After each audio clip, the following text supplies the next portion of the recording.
welcome to our press briefing for today. For today we have the impeachment prosecutor and Bicol SAR representative, Representative Terry Redon, and the prosecution spokesperson, Representative Lanao Representative Zia Alonto Adjong. So, good morning, sirs.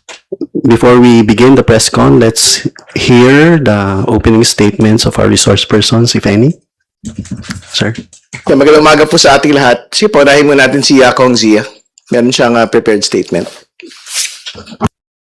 Bismillahirrahmanirrahim. Assalamualaikum warahmatullahi ta'ala wa barakatuh. Magandang umaga po sa ating lahat. Unang-una, nais po natin pasalamatan ng ating mga partners, mga kaibigan sa media sa pagsama po sa amin ngayong araw na to para sa press conference na ito. In this press conference, all topics will be covered and we will make sure that nothing is unusual or suspicious in our discussion.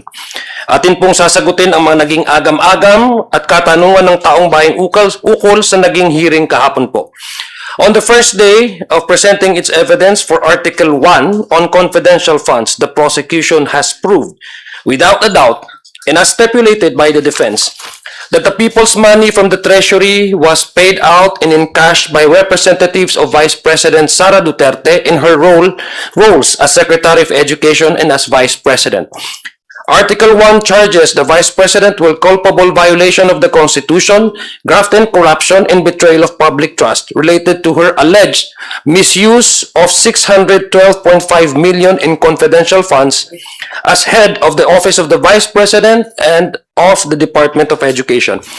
Sa madaling salita, mayroon pong ipinagkatiwala na pera sa Vice Presidente. Ito ay nawaldas o sa pamamagitan ng encashment. At yun naman po ang naging testimonya ng dalawang land bank managers na ating pong pinresenta kahapon sa impeachment court. Mahalaga po ito dahil kasama ito sa pagpapakita ng pagdaloy ng pera mula sa Treasury patungo sa palad ng Vice Presidente. And in the following weeks, the prosecution will show how VP Sara's handling of these funds will show how of these funds were in complete disregard of her oath of office and betrayal of public trust, which constitutes betrayal of public trust. Sabay-sabay po natin sundan ang money trail dahil ang pagpapaliwanag para sa taong bayan mula po sa kanilang pondo o pera ay hindi dapat magtatapos sa apat na gym bags. Maraming salamat po and we are ready now to answer your questions. Bago sa mga pagbubukas po ng mga tanong, mahalaga po yung update ngayong araw na ito. Lumilit na yung mundo ng atin pong pangalawang Pangulo. Yung pong mga bank records, bank documents ay isa-isa nang isinusumite ngayong araw na ito sa Senado para ho sa Senate Impeachment Court. No? Yun po yung una. Pangalawa, yung pong BIR documents na mag-asawang Duterte Carpio at ang kanila pong mga pamilya ay isinumite na rin sa Senate Impeachment Court. Nagbigay ang Pangulo ng Pilipinas ng kanyang approval para ilabas ito pong mga dokumentong ito. So inaantay po namin yung pong updates mula sa AMLC. Pero ngayon din po yung deadline ng kanila pong submission ng lahat po ng transaction records reports ng MLC relating to the Duterte Carpio couple. And again, to be clear, we are talking about 6.7 billion in total transactions, 4.4 billion in inflows of the Duterte Carpio couple, which will be formally submitted to the Senate Impeachment Court, hopefully within the day. No, so yun po yung una. Pangalawa, nabanggit din ho kahapon, yung pong mga naganap sa korte, yung pong discussions po at testimonya ng dalawa pong witnesses, ang sabi ho nila, in their entirety of their career.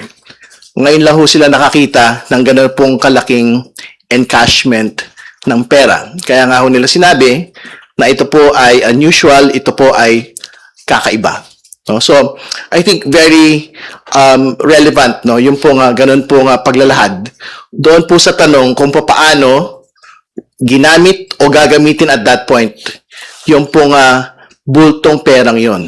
Kasi I think as far as we're concerned, ang itsura po nun, parang linimas yung pong pera para sa confidential funds. And as we will see in the next course of the proceedings, kung paano actually ginamit po yung pong pondo na ito. Sapagkat sa susunod pong panahon, isasalang na po yung COA. So mapag-uusapan po dito yung pong paraan kung paano po ginamit yung pong 2022 confidential funds, yung paraan paano po ginamit yung 2023 confidential funds, bakit umabot sa notice of disallowance at decision with finality yung 2022 confidential funds at bakit merong ongoing ND yung pong 2023 confidential funds. At malinaw po yung nakita natin from the COA document itself, no? Ginamit ang confidential funds for non-confidential expenses. Katulad po ng leadership training at iba pa. No? So, yun po yung mayor na dahilan. Bakit ito pinapasoli sa pangalang Pangulo personal, ito pong 448 million in confidential funds. Yun po yung una. At pangalawa, syempre nakikita din po natin doon sa COA report po mismo at doon sa iba pang mga susunod pa hong mga witnesses. Katulad po ng NBI at ng pong Philippine Statistics Authority na ang mga pumirma doon po sa mga acknowledgement receipts ay parang nagmula lang sa isang grupo ng mga tao at hindi ho pinirmahan isa-isa. Nito pong supposedly nakatanggap nito pong confidential funds na ito. So, yun po muna. At yan po yung basically tinakbo kahapon, ngayon, at yung mga inaasahan ho natin sa mga susunod pa. Binubukas na ho namin yung hapag para sa mga tanong. Ang una pong question ay manggagaling po kay Ms. Tina Panganiban Perez ng GMA. Good morning po, Kongs. Yung sinasabi po ninyong BIR and bank documents, will these be more explosive than the AMLAC report that was revealed during the Justice Committee hearings? Tingin ko ho, magiging malaki pong piraso ng ebidensya ito. Kasi this will be confirmatory of what we had seen in the Justice Committee hearings relating to the MLC. No? Kasi pagpapakita na ho, yung pong bank records nung actual na mga pumasok at lumabas sa accounts ng mag-asawang Duterte Carpio, kung sufficiently reflected po ba ito doon sa una, salin ng pangalawang Pangulo, tsaka doon po sa mga tax payments ng mag-asawang Duterte Carpio. Doon makikita din po natin kung within the period ng 2019 to 2024, meron bang actual na perang pumasok o lumabas dito po sa mga bank accounts na ito, sapagkat yung pong salin ng 2019 to 2024, wala pong line item doon na cash in bank. At basically, kung wala akong cash in bank doon sa mga salin items na yon, at may nakita ho tayong perang pumasok, perang lumabas, ang tanong ho natin ngayon, ba't hindi po ito nakalista bilang line item sa kanya pong salin? Dahil babalik po tayo doon sa basic premise kung bakit po na-convict si former Chief Justice Renato Corona, salin violations po ito, non-declaration ng mga particular na mga pag-aari doon po sa kanya pong salin. So the same standard should apply to the Vice President on this particular non-declaration of salin line items. Idadagdag ko lang po, no? Pagdating po sa mga pieces of evidence, may kanya-kanyang storya po yan. Kaya nga po, kung ikukumpara po natin kung ano po yung mas matimbang sa mga lahat na ipapresenta ng House Prosecution Panel, ang masasabi po namin sa ating mga taong bayan ay ito po yung kabuuan na litrato o larawan kung paano po yung mga sinasabing allegation of misuse of public funds na napapaayon doon sa Article 1 ay mabigyang eksplanasyon at mabigyang kasagutan. Hindi lang po ang korte pero ang ating taong bayan. Ibabangga po natin ito as what Congressman Terry Ridon said earlier, na ibabangga po natin ito sa mga other ebidensya para matahi po at mabigyan po ng kaliwanagan ng ating taong bayan. Dahil ang una-una po talaga nating gustong malaman dito sa Article 1 na ito ay pagpapaliwanag. Kung ayaw po magpaliwanag ni Vice Presidente, diretso po mula sa kanya, mukhang ang ebidensya ang dapat magpaliwanag at yun po ang susundan po natin. Ang paliwanag dahil ang ebidensya ay hindi po yan magsisinungaling. Okay po, salamat. The next question will be Wait, from... meron pa ako, Jay. Okay, sige po. Sir, would you like to react to what the president said yesterday? I will quote her. I have a husband. My husband has a mistress. I can hire a gunman for 5,000 pesos to kill the mistress. That is how, for 5,000 pesos, that is how bad gun violence in the Philippines is. And that is, again, yes, EJK. So how can you say that all your listed victims, all your listed complainants are supposed victims of the drug war? It can be that it is a crime against passion. It can be murder because of a third party in a relationship. It can be plain hold up. So how can they say now that all the victims that all the victims there are victims of the drug war that is supposed to be a crime against humanity? I do not want to consider or even think that our Vice President seems to have a mastery over this kind of issues, no? Ayaw ko sanang tanggapin ng ating Vice Presidente ay mukhang meron siyang mga mastery doon sa patayan, sa kalsada, no? Pagdating sa kaharasan, violence, I do not want to consider her having this knowledge and this mastery. Pero the opposite speaks otherwise. Siya po mismo ang naglalatag. Ang unang katanungan po ng ating taong bayan, paano po niya ito nalalaman to a point na detalyado ang kanyang pag-i-illustrate, no? But then again, these cases, this issue on peace and order, talagang ano po yan, talagang meron po talagang legitimacy yan. At meron po talagang ginagawa ang ating ahensya, ang kapulisan, para po sugpuin ang ganitong violence. But, coming from the Vice President herself, hindi ho maalis sa taong bayan ang kanilang katanungan, no?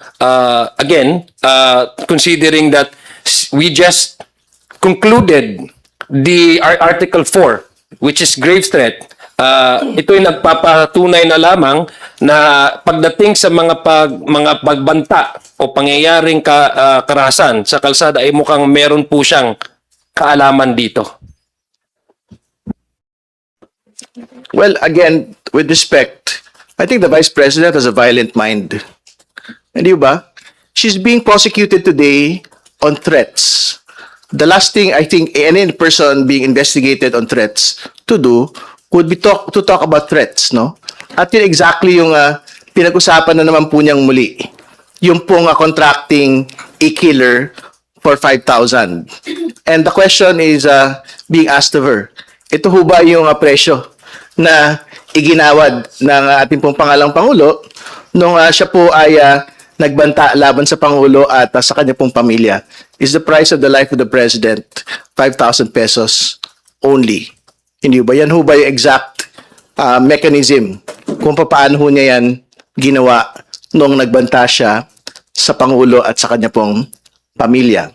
Yun po yung una. Pero pangalawa, speaking entirely on gun violence and EJ case, alam po ninyo, very documented po yung laman nung pong complaint, asunto laban sa dating Pangulong Rodrigo Duterte. Hindi po yan dahil may mga nag-away lang pong mag-asawa. Yung po mga namatay po doon, namatay dahil nanlaban sila supposedly sa mga law enforcement na nag-implement po ng Duterte drug war. Hindi ho mababaw yung dahilan kung bakit ho siya nakakulong ngayon sa dahig. No? So, hindi ho natin papayagan na pababawin ng ating pong pangalang Pangulo yung pong pagkakamatay ng napakaraming mga Pilipino dito po sa Duterte drug war. Dagdag ko lang po, if she's really that confident about the information that she has, na 5,000 yung ibinibigay doon sa mga hitman, at the very least, the people expects her to share this information to our local investigative agencies or the police at the very least. Kung meron po siyang ganito, mga impormasyon. Para po, kung yun naman po yung intention niya talaga, para masulba itong mga ganitong klaseng pangyayari sa kalsada, bilang Vice President, she does not really need to be an ally of any administration for that matter. Her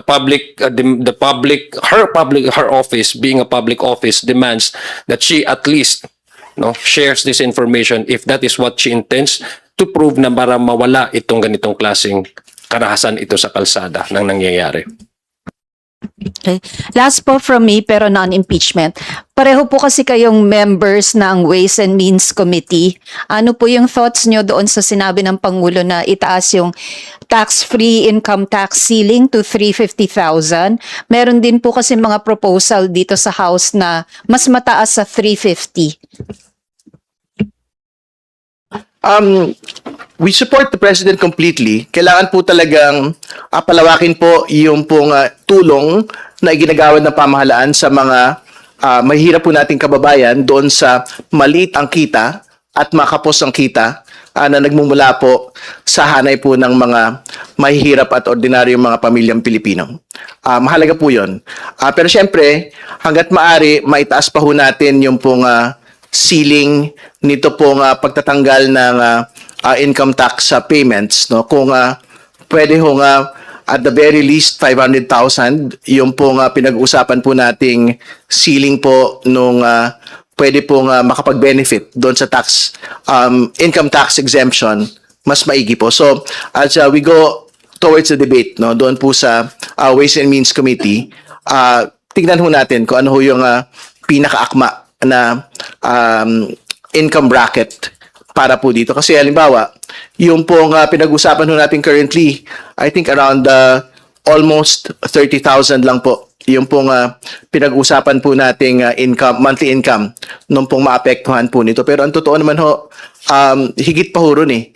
Yung pong mga kababayan po natin na mas magandang makapagbenepisyo po mula rito. And to relate it to our current status of being an upper middle income economy, yan ho dapat yung pong ma-actual na benepisyo ng atin pong mga kababayan. So, we'd like to get the numbers in. No? So, ibig sabihin, pagka ho malaking bilang din po yung makakapagbenepisyo doon sa furthering the ceiling to 500,000 or to 450,000, mas maganda po yun. But we'd like to get the numbers kung ilan po yung actual individuals na makakabenepisyo po pag itinaas pa ho natin yung ceiling.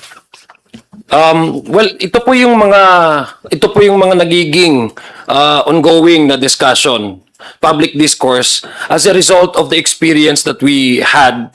Dala rin po ng kaguluhan na nangyari po sa Sigalot, na nangyari po sa Middle East. Part of that is really our experience, no? Kasi nakita po natin hindi lang ho ang transportation sector ang nahirapan, pati na rin po yung emerging na mga small businesses kung saan ito po yung mga hindi kalakihan ang kanilang kapital.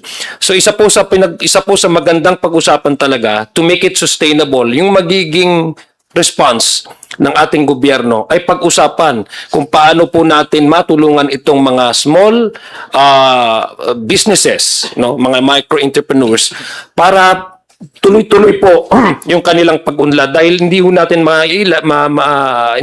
madi-deny na emerging industry po itong MSMEs at tumutulong po sila sa kabuuang ekonomiya ng ating bansa. So I think that's one of the aspect that we think that the President also feels for that it's time that the House of Representatives and the Senate, for that matter, the legislature, to discuss on how we can sustainably support and help our sectors that have greatly affected by the ongoing crisis. Sinasabi ko pong ongoing dahil hanggang ngayon hindi pa po nare-resolba ang supply ng gasolina diyan po dumadaan sa Strait of Hormuz.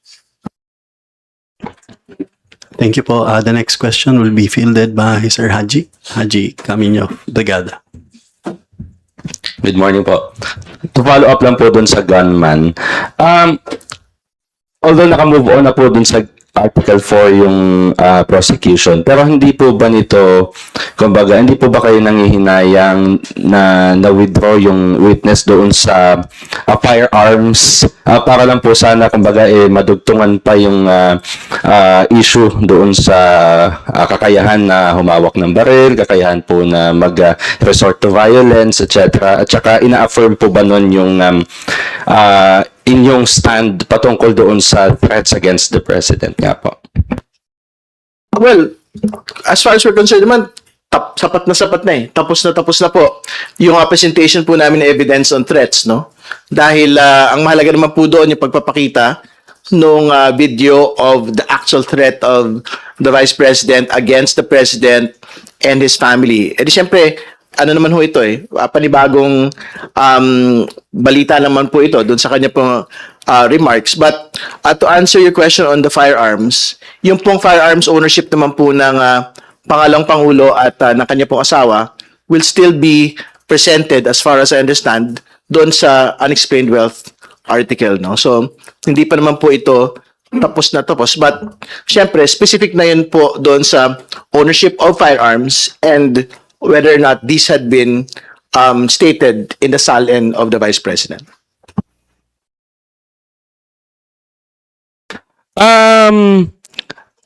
Yung pagpunta po niya dun sa rally sa The Hague nga po, tapos binitawan po niya yung salitang yon.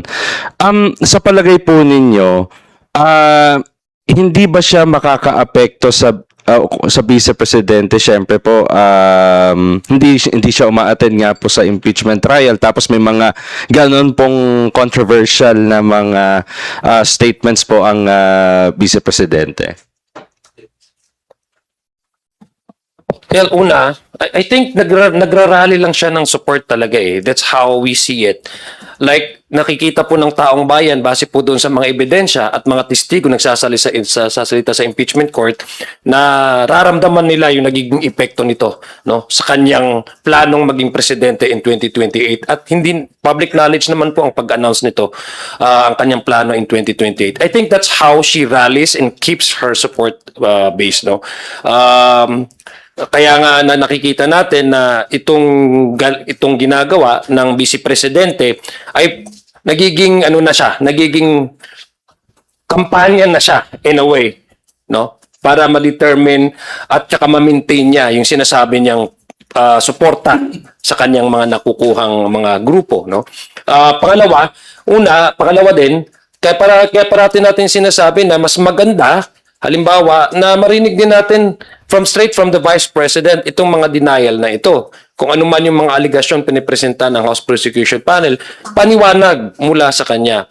Pero ang naririnig natin is naririnig natin at nakikita natin ay umiiwas siya sa impeachment trial pero doon siya pupunta sa kanyang comfort zone, no? Kasi palagay namin, this does not reflect again the position of the House Prosecution Panel. Ang aking palagay ay she is now working towards her ambition to become the next president, which by the way, makikita naman ng taong bayan sa ating impeachment trial kung talagang worthy siya to be our next leader, considering that there are a lot of charges that she faced, no, questioning her conduct and her fitness to even continue serving as the second highest official in the land. Last na lang po. So, kung Terry, yung binabanggit ninyo na it cannot bury the trail nga po dun sa 612.5. So, you think sinasadya po ng Vice Presidente na magbitaw ng mga, well, let's say, controversial na mga sound bites or pahayag para po mapagtakpan yung mga issue na pinag-uusapan po sa impeachment trial at ngayon nga po nasa confidential funds? Well, hindi rin naman kasi in as much as what she states will generate news, ito po naman malaking balita rin po itong mga revelations in the course of the Senate impeachment trial kasi katulad ng sabi ko sa inyo, hindi na po ito House Justice Committee proceedings lang. Hindi lang po ito press conference lang.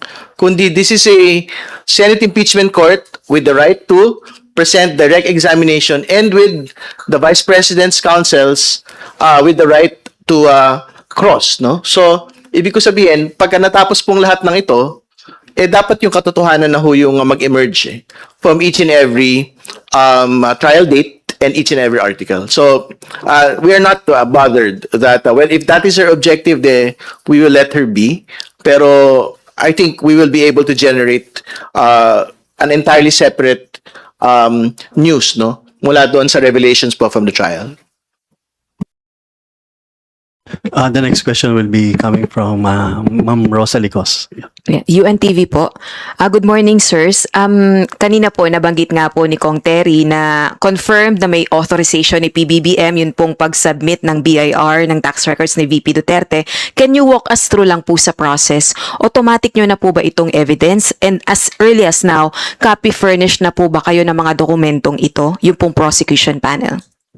Ang understanding po namin, as soon as it is submitted to the Senate Impeachment Court, the court will receive copies and both parties, the prosecution and the defense, will receive copies of all of the documents, not just the BRR documents. No? So, when we get to unexplained wealth, syempre, in the same manner that we had been deciding on yung presentation of witnesses, no? So, it will be on a week-to-week, day-to-day basis, no? So kung nasapatan na kami doon po sa mga na-present ng mga witnesses, documents previously, we don't have to present everything else doon sa mga nakatabi pa hong mga witnesses. Pero at the moment, syempre, because yung po unexplained wealth is still an open and a live article, lahat po ng mga dokumento will remain relevant and will still be subject to yung pong pagsasampa po namin sa witness stand ng pong mga relevant personalities.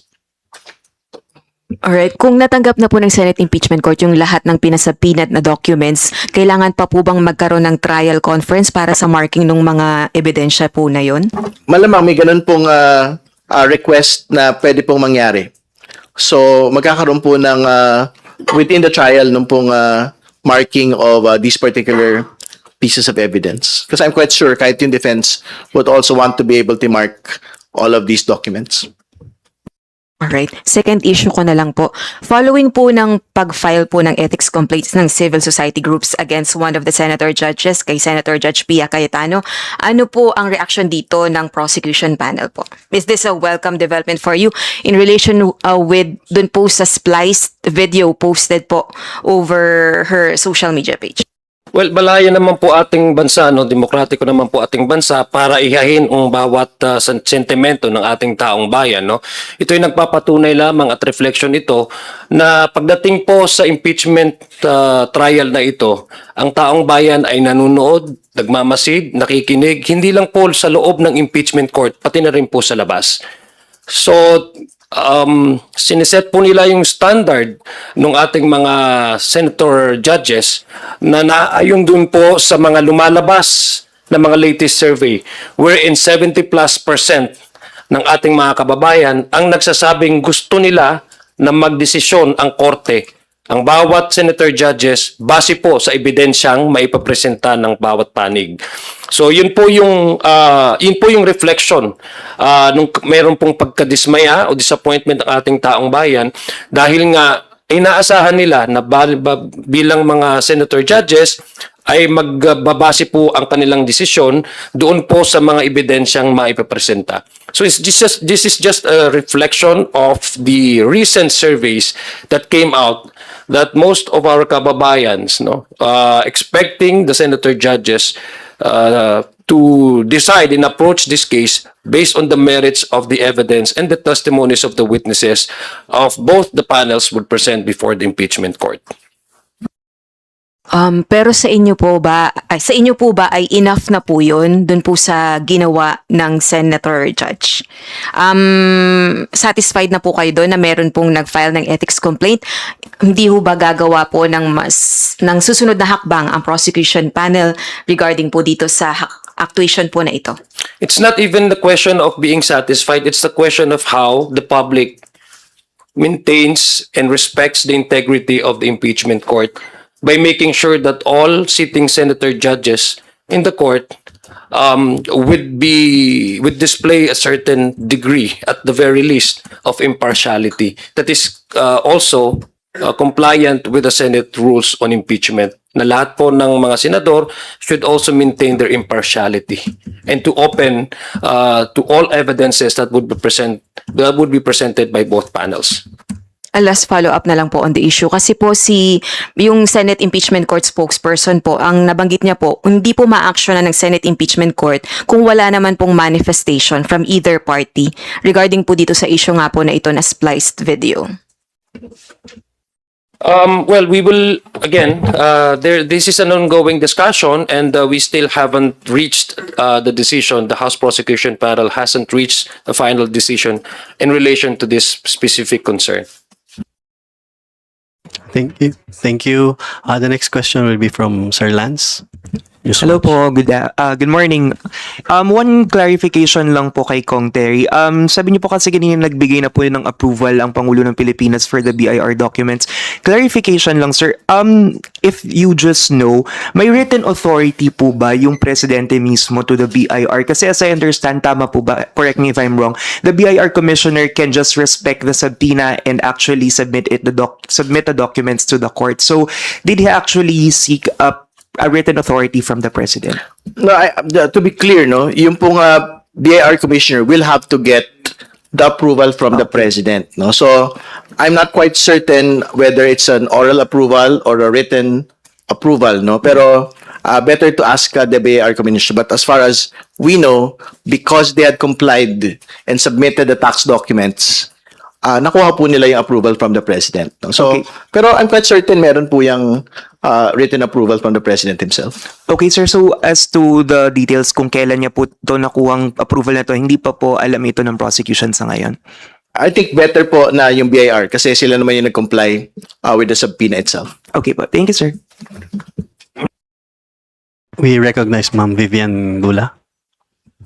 Follow up lang po dun sa procedure ng disclosure nitong mga isinabpina ng mga documents. Kasi dun sa ruling ni presiding officer, sinabi niya na the issuance of a subpoena is merely a preliminary procedural step and does not by itself authorize the disclosure, inspection, or admission of the requested tax records into evidence. If you can walk us through lang po kung ano na yung magiging procedure kung paano po ito madidisclose sa public.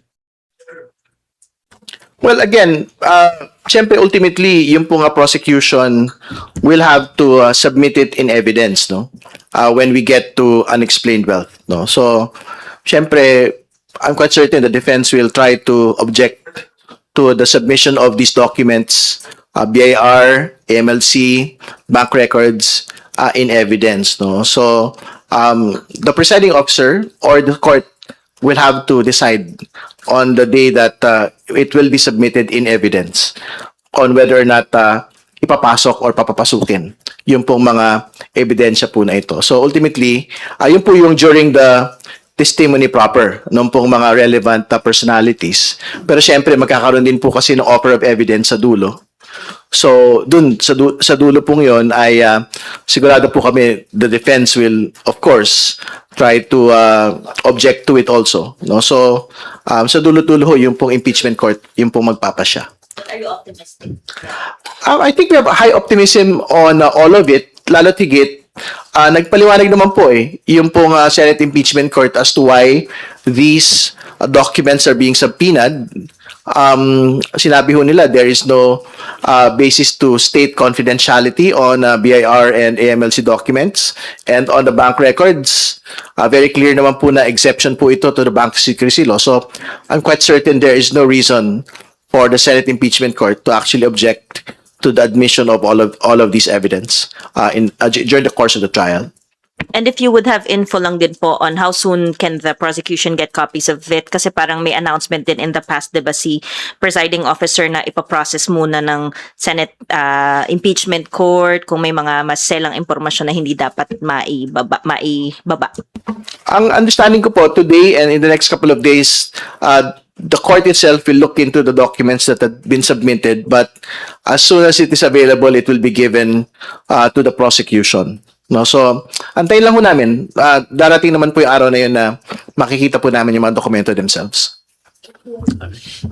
All right, maraming pong salamat. Do we have other questions? All right. Ay, kayo na lang. Sige, ma'am.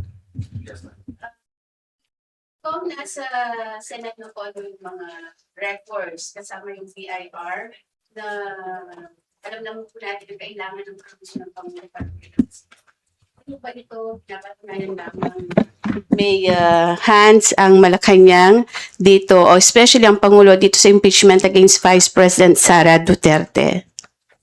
Think wala naman ho. Dahil ministerial request naman po ito mula po sa Pangulo. So, ibig sabihin, irrespective of whoever it is, no? So, whether it is any other impeachable official, I think the President will still give his consent, no, towards the opening of the BIR documents, lalo tigit if it will further the cause of accountability and further the cause of justice, no? So, tingin ko wala pong dahilan para sabihin na meron pong kamay ang atin pong Pangulo sa bagay po na ito.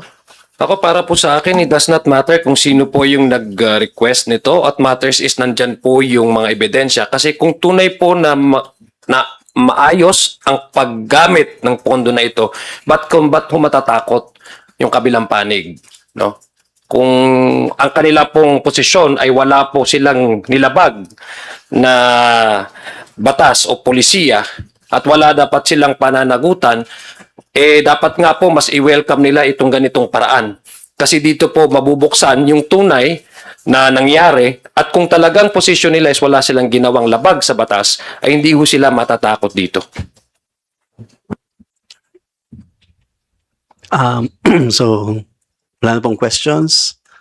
All right. So, I suppose. Okay. Apo. All right. So, Maraming salamat sa inyo lahat. Assalamualaikum warahmatullahi taala wabarakatuh. Ano lang. Sir, naalala po ninyo nung Justice Committee hearing, Kong Ridon, you were the one who said, yung paglabas nga po nung second ND, Notice of Disallowance, 375, pinababalik, in addition pa dun sa with finality na 72.3.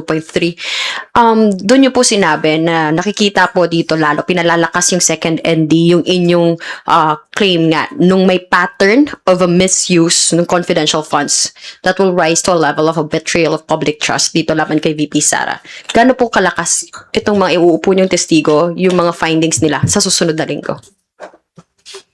Malakas po yun dahil it will be the COA-ICFAO once again who will state na ano po yung mga detalye nito pong mga adverse findings, nito pong confidential funds use ng atin pong pangalang Pangulo at bakit umabot na 448 billion na po yung ipinapasoli. Kung saan yung pong pauna ay with finality at the level of the COA and bank, at ito po yung ND ay unless appealed will be also immediately implementable against the Vice President. So ano ho yan, the COA auditors there will detail how the funds had been used, no? At very clear naman po yung documentation, confidential funds were used for non-confidential expenses like leadership training, no? So doon pa lang po tingin ko mabigat na bagay na po ito. Safe house. Rental ng safe house. Ngayon, kasama din ho yung iba pang mga detalye na yon, no? So at yung again, yung mga Mary Grace Piatos, Milky si Kuya at iba pa. Makikilala na natin sila, baka makilala natin sila. Sir, may update kayo kung nakapag-file ng appeal ang vice, yung VP ka? Nakapag-file ba may balita ba kayo kung na-appeala po nila ito? Yung for the second ND, wala pa kaming balita kung na-appeal po nila. But again, the total of what COA is asking from the Vice President is again 448 million po yung pinag-uusapan ho natin. all right. Opo, so that's it for our press conference for this morning. Maraming po salamat to our honorable representatives, Kong Terry Ridon and Kong Zia Alonto.